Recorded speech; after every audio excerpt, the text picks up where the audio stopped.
Hi there. Thank you so much for listening to Grounded in Maine today. My name is Amy Bolduck, and my guest today is Kimberly Haley-Coleman. She is the CEO of Globe Aware, which is I'm gonna say it my way because I that's how I remember it. Good. But you can correct me and add too. So it is volunteer vacations and then some. So we're talking about like ethical travel, but also travel with purpose. That's right. That's absolutely perfect. Thank you so much for having me, Amy. Thank you for being here. I love that. So tell us about this. You said you Sure. you founded this like 25 years ago ish, Right. and how has growth been? Yeah. Okay. So it's really been a bit of a roller coaster over time. And if I could jump in and just flesh out you did a great job of defining it, but I'd love to kind of give my Please. thoughts on it. So we specialize in short term. By short term, I mean 1 week volunteer vacations in 26 countries around the world. And it can be a confusing concept for a lot of people. It's like the Peace Corps, except it's, Sure. 1 week instead of 2.5 years. And it's similar to mission work, but there's no church affiliation and there's no proselytization or conversion. And we're in each of these communities every other week, basically throughout the year. Wow. Small teams. So if somebody says, well, I want to go to Cambodia February 2nd, they're going to meet 9 other people. And it's basically lock, stock, key, and barrel because we pick you up. We have your food, your accommodations, project materials, medical insurance, our bilingual coordinator that shepherds you through the process. And then we have 3 to 5 planned but optional leisure slash cultural activities, which tend to be a little less traditional consumer tourism. There's certainly a role for going to churches and museums and beaches, but this has more to do with, a coffee tasting with a local family, taking, you know, going on a nature hike with our coordinator and some of the neighbors, bringing some kids on our Machu Picchu excursion so that they're getting to see it and go down the stone slides near Sacsayhuaman, just things that you might not experience as a traditional tourist. We are not staying at the Ritz-Carlton since our prices are around $1,500 for the week. We are staying in mid-range to modest accommodations. So we have running water, hot water, flushing toilets, electricity, but you don't have room service, butler, things like that. And we are really heavy in Southeast Asia, Latin America, Africa, Eastern Europe, Puerto Rico. Um, so that's how we work. And everything we do really needs to fit into one of two categories. We're either helping a needy community stand on their own 2 feet. So those activities we're doing, we're installing concrete floors in the homes of single moms, or we are assembling and distributing wheelchairs to landmine victims, or Mhm. we are building a very simple wattle and daub style home in Kenya. And we're doing it not as superheroes coming in telling the local community what they need. We are asking the local community what do they need, and then our local staff that is from that country is leading the project and hiring whatever locals we need for expertise. So for example, when we're building wattle and daub style homes, our coordinator has hired the local expertise and foremen that know what is the right moisture content of the mud, So we don't expect our volunteers to have any skills, no language skills, no construction skills, no building skills. They're So you're signing up just you're an without extra set of knowing what they're hands. doing. Yeah. Hey, one thing I will say, so we will tell people, hey, we have all of our materials. Hey, here's what to pack. Here's what you Mm, can know about the organ. They're long. We have podcasts and YouTube channels that explain all that. And the only two things that you really 100% have to do ahead of time is you have to have, if there are any vaccines that are required. I of think we course. only have one where it's required, Ghana, yellow fever, and we include whatever the CDC recommendations are, but we're not in charge of making sure you get that. And then any visas, and there are only a couple countries where like our Bhutan and I think India and Zimbabwe. Zimbabwe you can do on arrival. Cambodia you can do on arrival. But anyway, so there are a couple things you do need to do ahead of time. In airfare, we do not do the airfare portion that is considered a for-profit business. But we can always usually give people help if they're like, where do I go for really good fares? Or should I go via this city or that? We can answer Sure. those kind of questions You got easily. people. You got So, people for that. and I said, we do small groups, but it's interesting. Over time, you had asked how this has been in this industry. It was when I first started, because there really was no short-term volunteering that I could find anywhere. I started doing this and we just grew really, really fast. And then COVID is not very good for people traveling. So we had a really hard time there for a few months. We were doing virtual events and things like that. So we were so grateful when things opened back up. And then there have been entities out there that weren't doing this ethically or responsibly, where they were either putting kids alone, vulnerable children like orphans, with um, visitors to the country that ended in bad things, Mhm. or they were doing more what I would call poverty tourism, basically taking photos with a little poor baby for social media Oh my sake. You gosh. know, um, so we are guided by trying to both do some kind of project that's going to help someone quickly, or something that culturally is going to expand the minds of our volunteers, so that they get to understand what are the priorities of this culture and how do they go about it, what do they think about the passage of time and what they eat and the music they listen to, and what are, you know so everything we do fits into one of those two categories. You could tell if you asked me a question, I could just talk for 3 hours, so I'll pause, but that's a bit about who we are, what we I do. love it though. I think that's fantastic. And I love the idea of broadening someone's perspective and education and also seeing a place. Um, I think that's so great. And so if I could, I'm curious how you came about founding this. Like Yeah. what prompted this? I know most of us are like we're all the same, and then one day something happens and you're like, oh no, I have to make a change. Yeah. Like, So, what was funny is, I went all the way to, I have graduate degrees in a master's of business administration and in art history, which seem unrelated, but where the way they're related is they both involve other cultures, other countries. So and then I double majored in French and art history, minored in Italian. Anyway, I always had an interest in other countries and travel, and had traveled.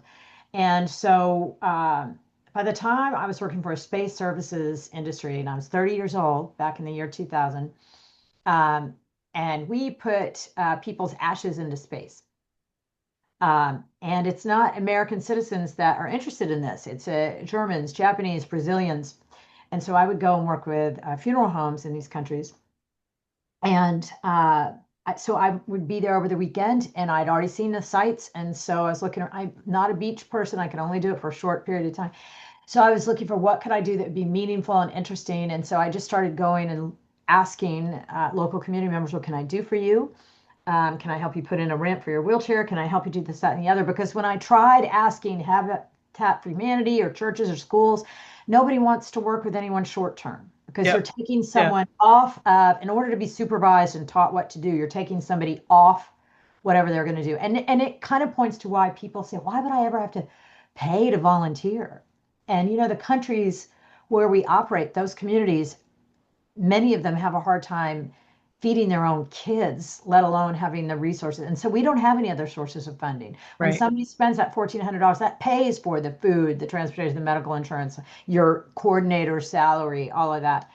So, so anyway, that's really the genesis of it. Because when I came back, I would tell people what I had done. I was shocked at how many other people said, "Oh, I want to do that. Can I go with you the next time you go?" So that was really how it started. And by the time 2003, February 2003, I left all my other work behind and did only this. So really, that's how it came about. And Wow. and really, we are serving and we are learning. It is not just about service, and the locals are really faster and better at everything we do. So I think a lot of people come into it with this mind that, hey, I'm going to go into this really poor community. I'm going to help them where they really need help. And really, financially being able to buy materials is definitely a help. Um, but again, we are, because I mean, even today, even though I've done almost all these projects, I am slow and bad at them. I'm sitting there doing it beside. So it's that magic that happens when you're working side by side with someone, seeing what their life is like, what their priorities are, what are the Yeah. real challenges, the real beauty that they're living with, not just the postcard version, Right. where it's touching your heart and your mind. in a way that, a lecture or a movie wouldn't. If you're sitting there pumping water to bring in a bucket across the street where we're mixing concrete, the niece, kid, sibling, friend that you brought with you that's doing that for the first time, and they're seeing all the local mamas washing their baby in the tubs that they brought and boiling that water that they brought over before they drink it. The second time that they go do that, they're being really careful not to spill any water. And nobody has to tell them that. You don't have to lecture. Right. It's this experiential learning. But then also seeing in the eyeballs of the local community how they feel about having us there and showing that we care, what that does for you selfishly, Hmm. feel that you can make an impact and you can connect. And I mean, societies, there's some division out there and strife, and it, with all the social media and all of the inputs we have, if somebody's in an office environment or Zoom after Zoom or whatever, you could kind of lose that real world connectedness Right. that can sustain your soul while you are sustaining someone else. So that's what we're after, that. That sounds so fantastic. I mean, really, so you're helping in a minimal way, but you are Well, also it's small gaining. scale help. I would say it's Sure. real small scale. You're Sure. building someone's home that didn't have one before. Yeah. That's real help. Yeah. For just if you've got a handful of people that can finish a home in a week, which we do, I feel like it's substantial, but it is small scale. It's not a hospital, it's not roads, and so on. We have built small Yeah. clinics in rural communities, but it's all small scale. And if you think about a work site that's got a ton of people in hard hats operating heavy equipment and machinery, and that's not a communal experience. Right. Uh, Right. Yeah, and so it's like the many hands make light work type of that's thing, exactly right.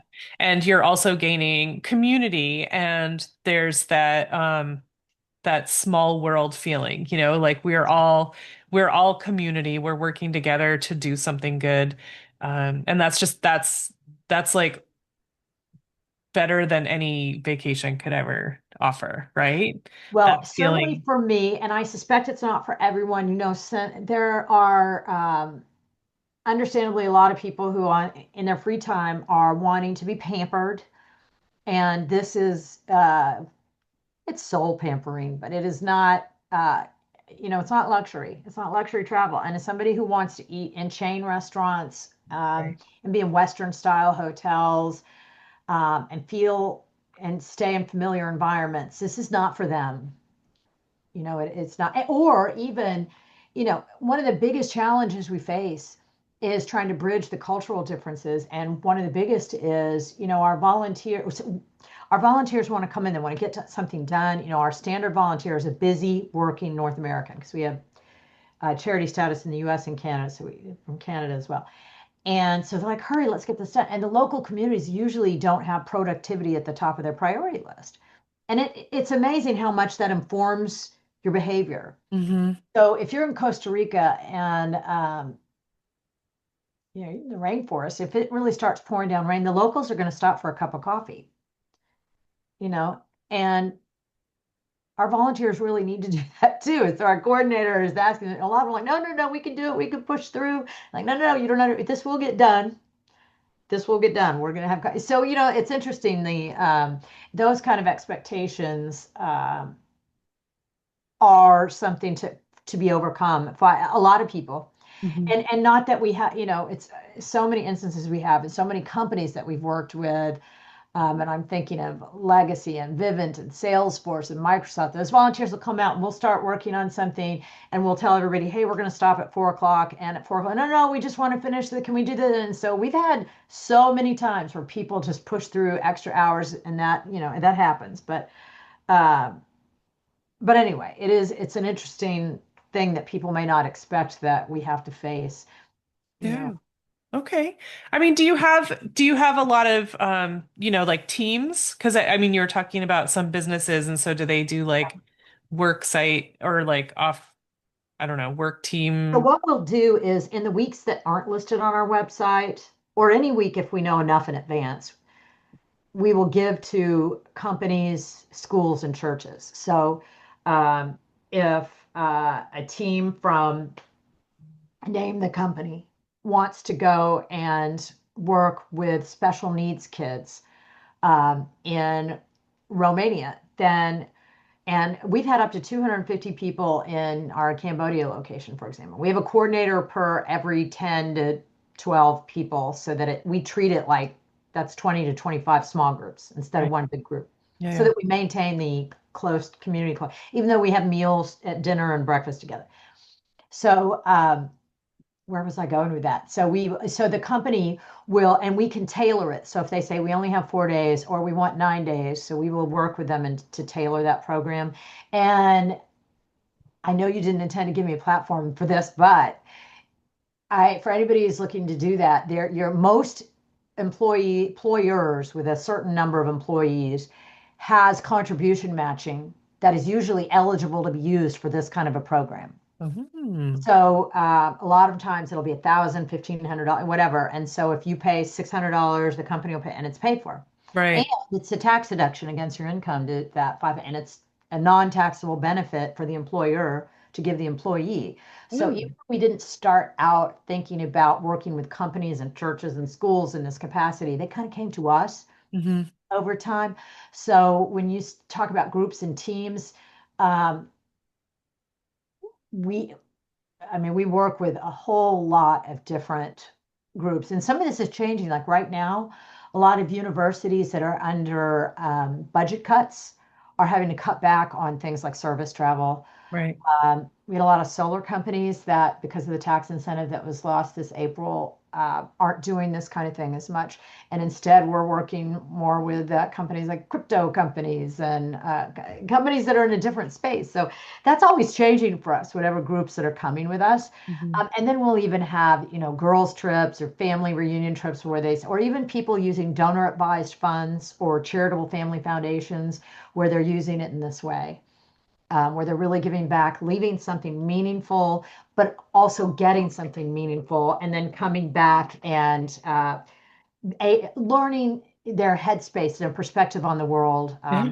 That, yeah. Yeah. I mean, I'm sure it gives a lot of perspective. And so what was the first when you were talking about the crypto businesses and the people that are in a different space than people that have typically participated? Some you said charitable trust, but then they were the first thing that you had talked about. I didn't quite catch that. You're not talking about contribution matching from employers or No, no, it was the last little bit the that you were donor advised funds or donor advised funds. yeah, they're called, yeah, the Okay, DAF. And so, there are various charitable structures out there. And one is where families can set up these donor advised funds where they help determine which charitable causes they want to go to. And I am not a sure. financial advisor and informed enough to give you all the details on that. We just work with, there will be, someone like a Bill and Melinda Gates, they may have a separate donor advised fund where they're able to use funds in this way. So there are lots of different structures, and I'm sure I am not aware of all of them that are out there. But and of course, we try and enable personalized email fundraising campaigns too. So if somebody wants to say, "Hey, I want to see if I can get people to sponsor me on my trip to Cambodia," and making wheelchairs, and then we've got the letter with the donor form so that the funds will all go to them, just like you would with the Race for the Cure or something. It is not the majority of them. Most That's not the way most people fund it, but we do make that available. Okay. Are there, so you said mostly, you said there's like Dominican Republic and then, We uh, don't have Dominican Republic, but we do oh, have Puerto Rico, Puerto Rico, that's the one. I'm sorry. Cuba, Mexico, Peru, uh, Ghana, South Africa, Malawi, Zimbabwe. Uh, oh, so many. I won't be able to remember them Yeah, yeah. all. And then so Laos, like Cambodia, Thailand, you're right, Asia the and Southeast. Romania. Yeah, yeah, Southeast Asia. Yeah, yeah. So lots of different locations, and those change. We had a program in China that we closed in January of 2020 that has never reopened, you Oh, know, and we had been working on a program for Russia that we've decided not to pursue. Things change, and if a place becomes war torn or there's a disease outbreak, we suspend the program. sure. Because we don't have skilled volunteers and we are not paramilitary. We don't have machine guns and helicopters. So we have to keep our volunteers super, super safe places where they're not handling bodily fluids, operating heavy equipment and machinery. They've got to be not high on ladders. Right. Um, so it limits what we do. Sure. Um, but fortunately, in a lot of the countries where we work, we've gotten to a point where we have some kind of a rhythm where we see um, hey, this project has worked really well, and other communities see it, and the more people in the community want it. And so that's kind of the path we've led. I love that. I mean, I think it's great. Um, is there a region that's more popular? I mean, is that's not Yeah, quite the yeah. right And word, but particularly for here's the pattern we've noticed. First time volunteers are super likely to go to places like Costa Rica and Guatemala because they're on the same time zone or not too far off, and they're not far flights. And the flights are cheaper because they're close, right, flights are cheaper, of or course. Mexico. And then and then I think a lot of times if somebody hasn't traveled a lot, they might be afraid, is it going to be safe? Am I going to be eating monkey eyeballs? What's going to happen? They've got some fear there. And then when they go and they're like, oh my gosh, Right. totally doable. This is awesome. Then they get more and more brave and they make They the get that next travel bug Rome and and the the next to yep. Cambodia and the next. Yeah. So that's the progression we've seen. Yeah. I can imagine, just wanting to experience the culture and, you would Yeah. want to do something that's very different from what you're used to. But like, is there, and then so we've talked about the more popular quote unquote, but then like, are there places that you really need more help in? Well, I'll tell you that the need in Costa Rica is nowhere near as extreme as a place as, say, Cambodia, because the government of Costa Rica provides socialized health care and medicine, and they've got drinkable water everywhere, and they can grow anything, and they have less materially. Socially, they're a very close culture, so you're not going to see people with distended bellies and flies on their eyes. Not that there's no homelessness, not that there's no there are those It's not as things. extreme. But in terms of basics, like if somebody loses their job in Costa Rica, they're not worried about how am I going to pay for my medical care, or Okay. are my kids going to have to leave university. Right. They just don't worry about those things. Right. So while you'll see people in these very simple one room concrete houses, you don't see starvation, and you don't see this. Here in the U.S., since our healthcare is so often tied to our employers, you feel like a slave to your employer. And I, I mean, this isn't politically saying it should be one way or another, but it's interesting. It provides you opportunity to see when you're in another country. Hey, these people have a lot less. They're not all walking around with an $1,800 phone. Um, what is the real challenge of someone living in a more rural community in Costa Rica? What is it? Mhm. They're actually usually spending more time with their friends and family and faith than we are. So if you ask someone from North America, what's the most important thing to them in all the world? It's probably one of those three things. How much time are they spending on it, right? So that's a real beauty in Costa Rica for sure. Mhm. A real challenge. Hey, if your phone breaks and you are relying on that to communicate with your work and your family, it's a lot more expensive in Costa Rica than it would be here, and we think it's expensive here. Right. And is that even a challenge? Well, what are the real challenges? So then you look at it. If when they get rain, and a road will just be washed out, and they'll have to wait. Now they can rebuild them pretty quickly in a couple of weeks, often, but then people are all of a sudden having to drive 2 hours where they used to drive 20. That happens frequently in Yeah, Costa Rica, not frequently for us. So, you don't, if you're a tourist, it's hard to see these things. sure. Right. And so then you're saying Cambodia is probably it's a higher need. Bigger culture shock, higher need, and thank you for getting me back on track. So the need varies a lot in terms of where the need is greatest. Usually is where the culture shock is deeper. Hmm. So I try and steer people to not just think about need, because this is also about learning and understanding, because there is need everywhere. And I would also like to insert a little service announcement that community service, community serving in your own neighborhood, your own family, that all of that comes first, right? We do not think this replaces the need to be connected to your community. Sometimes we'll get people that will email us kind of anonymously and say, how can you be helping those people in that country when we still have needs in our own country?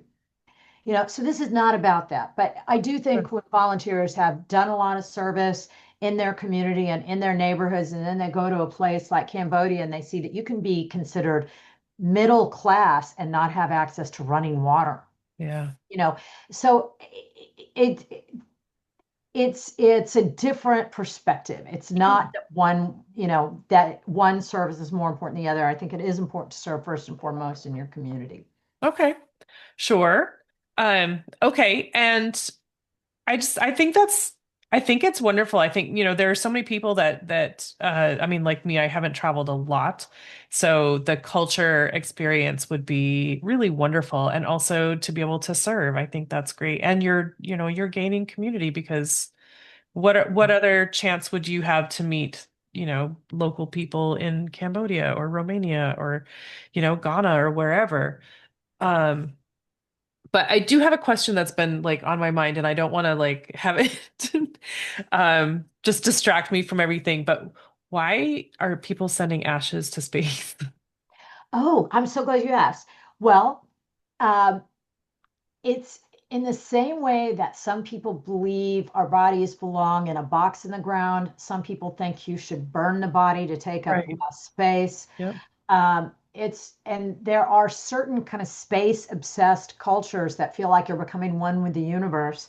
And what we would do is we would have little lipstick sized canisters where you would put part of your ashes in there. And then we had payload space on shuttles that would go out for putting satellites out and release them Okay.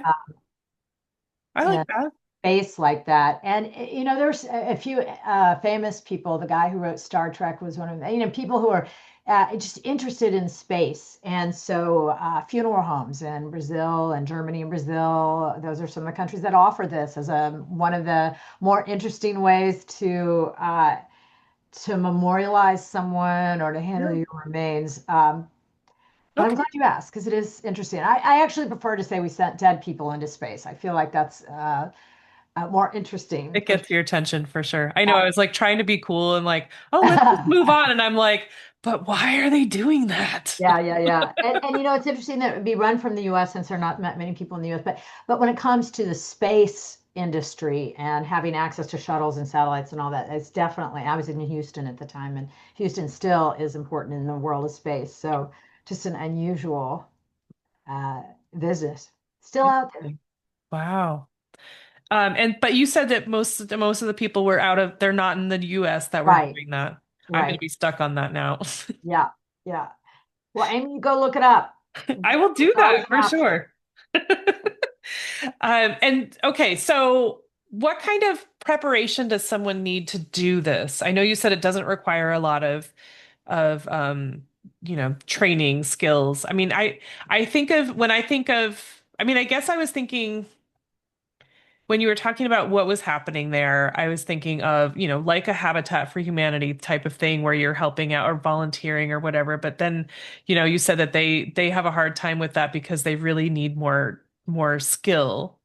Um, Or longer term, right. most service is set up for, minimum of 3 weeks, and it makes sense why they do. Sure. And look, hey, in the Peace Corps, you can be paid. It's on a lot, but it's like $16,000 for your 2.5 years. So, Right. there are various ways of going about it. Yeah. I really like that. And I think the thought of community, like local community there, I think would just be so Yeah. fulfilling. Um, I have to say that's the top thing people come away with, really getting to know. I mean, just little things like in most of our communities, everyone is so friendly and wanting to interact with us. Of course, they've seen us time and time again. They know we're there for good things, and So when you go to our South Africa program, you're playing soccer with the kids on the five-a-side that we installed, and we're getting to hear this song. I mean, we on our videos and podcasts, you can hear and see all this stuff. But in terms of preparation, you had asked, and because we don't require any skills, the real preparation is making sure that, and we email all of this, if there's any visas or vaccines. Beside from that, our packing list is pretty simple. None of the places we go require anything more than just simple clothes you don't mind getting messed up. So, and getting your airfare. So it's sort of like signing up for a cruise. You don't really Right. do anything to prepare for it unless Right. you're going to a country where they're going to require a visa. And we communicate a lot. I mean, there's not many companies where you can call and a human will pick up, but we are one of them. And My favorite. so we're able to, I mean, it's amazing some of the, I like try having someone answer just to book an appointment with a doctor. I just feel like that's almost impossible these days, right? You're in a phone tree and then you might get a text. And anyway, so we're still, at least as of October 2025, very human to human high touch industry. I don't know how AI could impact our industry, but I'm probably overlooking something. What we have done is we have used AI to take our orientation packets and turn some of those into podcasts. Um, though the vast majority of our podcasts are me, of our volunteers, our coordinators. So not that, but just as an experiment, we're like, what? We should be doing something, right? And we just can't figure, we should be doing something with AI. We just can't figure out what it is. Right. And what is the name of your podcast? Is it Globe Aware? Globe Aware. In fact, any way anybody wants to find us, we're on Apple and Podcast, Spotify, all that with Globe Aware. A lot of people say global, I think make it two syllables, but it's just Globe Aware.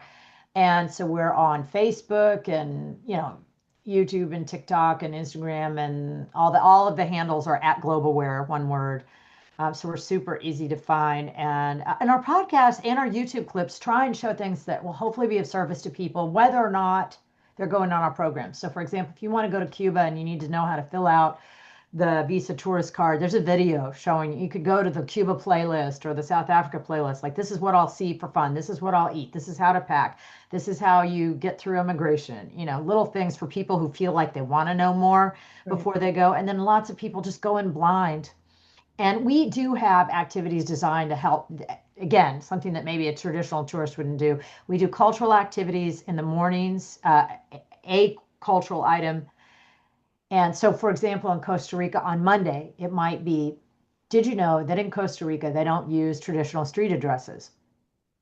You have a paragraph. You'll say, um, go to Don Pablo Luis Miguel's house, which is 600 meters south of the White Church, 4 miles south of Cartago, 3 miles, blah, blah, blah. And that's how they do it. And it leads a discussion like, well, how can they do that? How do they, wouldn't they, how do they even spread? But, in Japan, they still do that.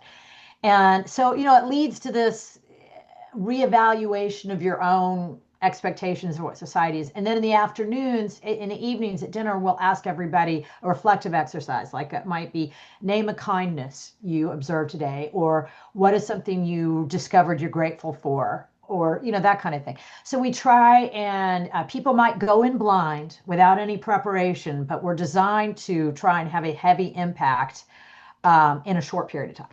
Ah, oh my Yeah. gosh. And so you said that the groups are relatively small, like you said nine, like nine volunteers. Well, I'd say the average is 10 to 12. And then Okay. when we do the in-between corporate social groups, those will often be very bigger, but we treat them as groups of 10 to 12, 10 to 15. Yeah. Okay. All right. And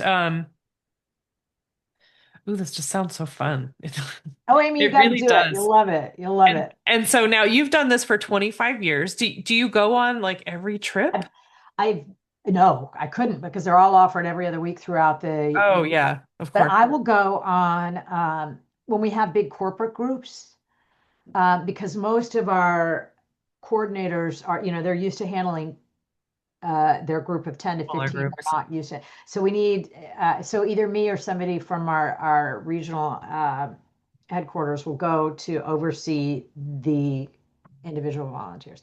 And they'll usually go for a few weeks ahead of time just to make sure everything's set up. So I've done a fair number of those, but I have been on, I'm trying to think if there's any programs I haven't been on. I haven't been on our Malawi program. Really? Um, yeah, I feel like there might be one other, but I've been on most of them. Yeah, Okay. So, yeah. in 25 years later, Kimberly, do you still love it? What we do in the field, I absolutely love. Of course, some of the stuff that you're dealing with on this end, on my end, Oh, the it's been administrative? real, administrative, and oh my gosh, the wire fees just went up another $25, and the currency exchange, the Yeah, exchange fluctuated, and you still got to deal with the same budget you collected that you're using. That I mean, so some of what I'm dealing with is really not the fun magic stuff. It's the sure. stuff that keeps things humming and going. But do get those touch points. I read all the feedback.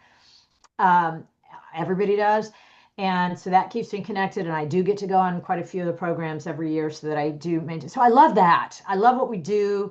I love the volunteers that are in place and our coordinators and our communities. I love every bit, every second of that. Yeah.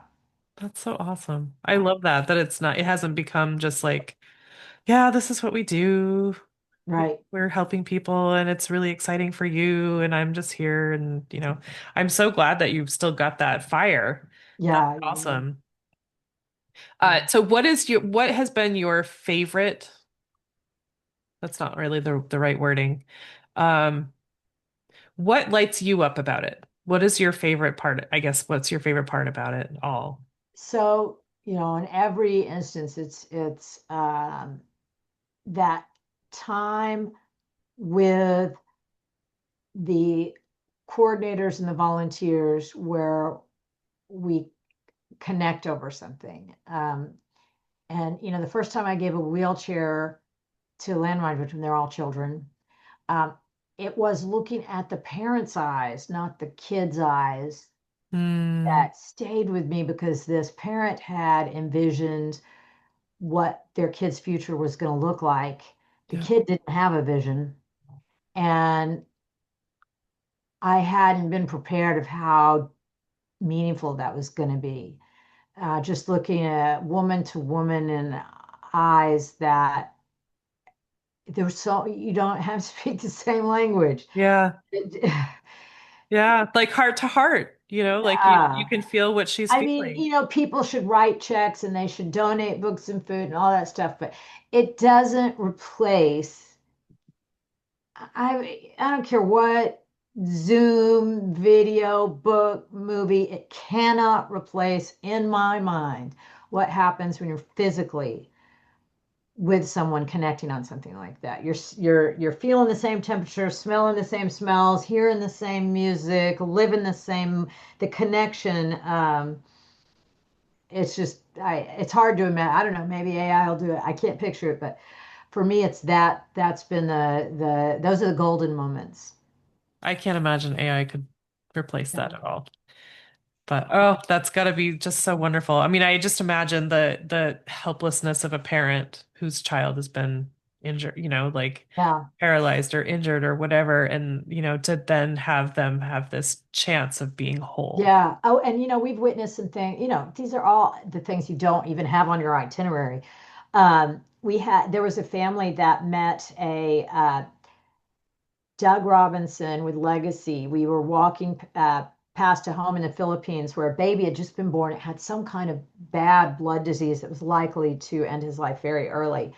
And so he asked what he could do, and they went to the hospital the next day and paid for $1,100 of medical expenses that I don't remember if it fully cured him or just prolonged. It was some kind of substantial treatment that basically was buying him years and years and years for $1,100. And it was, again, not something that we didn't ask for. It wasn't had Right, nothing to do right. with what Globalware had planned. It was just this moment of connection that our volunteers made. I mean, that's why I say, the magic Yep. that happens is much more about what the people who are serving on our programs do while they're there. They're put in an environment where it's very rich and fertile to have these kinds of things happen, but it's the volunteers that make it happen, you know, to Sounds be so part of the wonderful. community. Oh my goodness.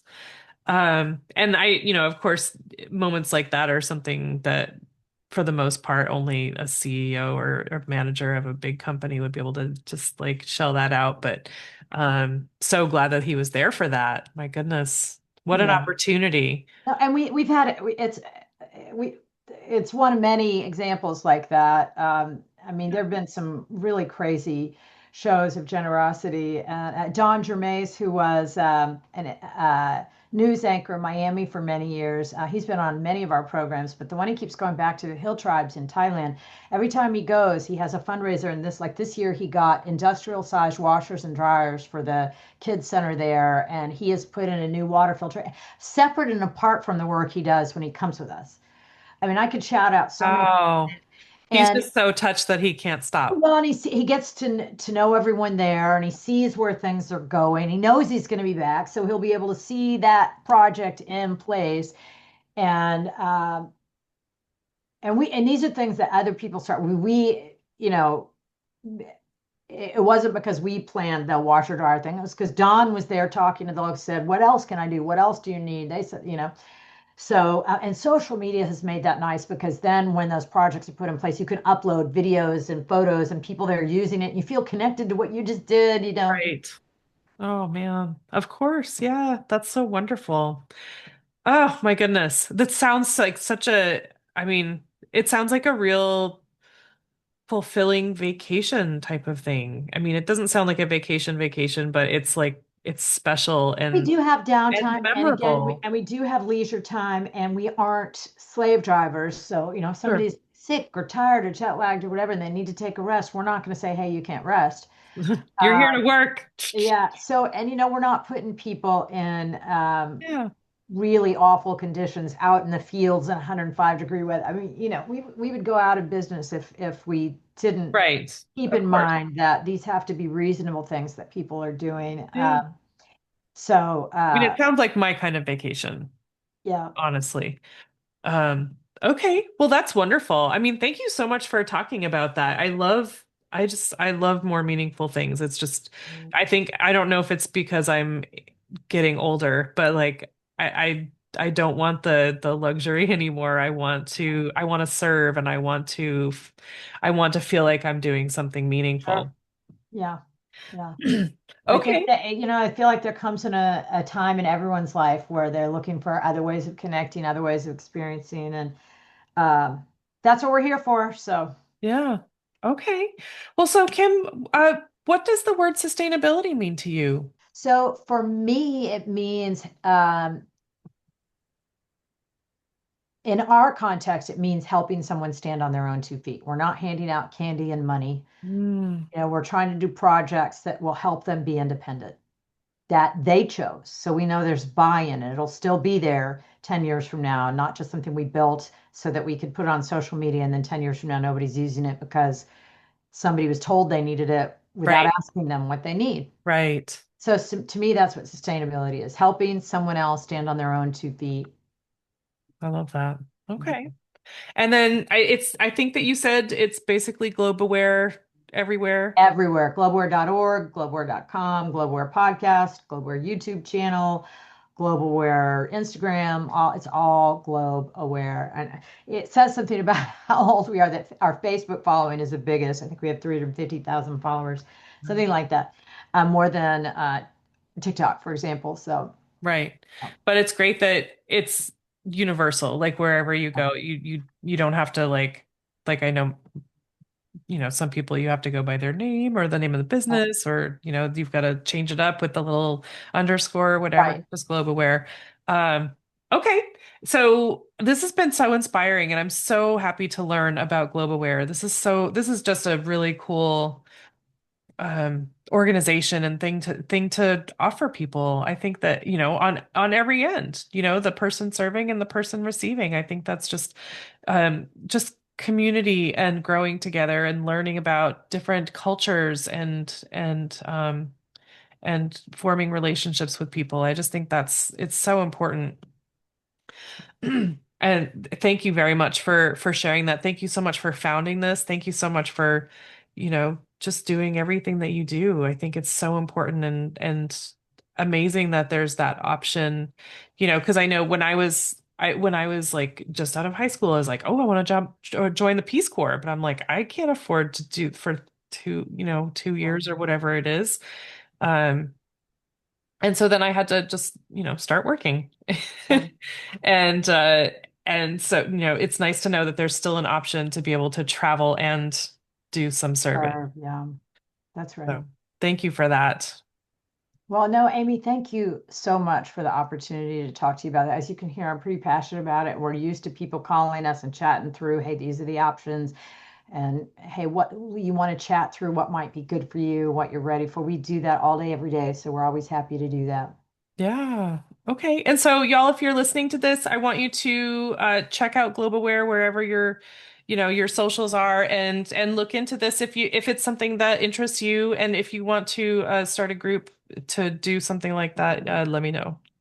All right. Well, give us a call. We're happy to hear from you. Okay. Awesome. Thank you, Kimberly. Thank you, Amy.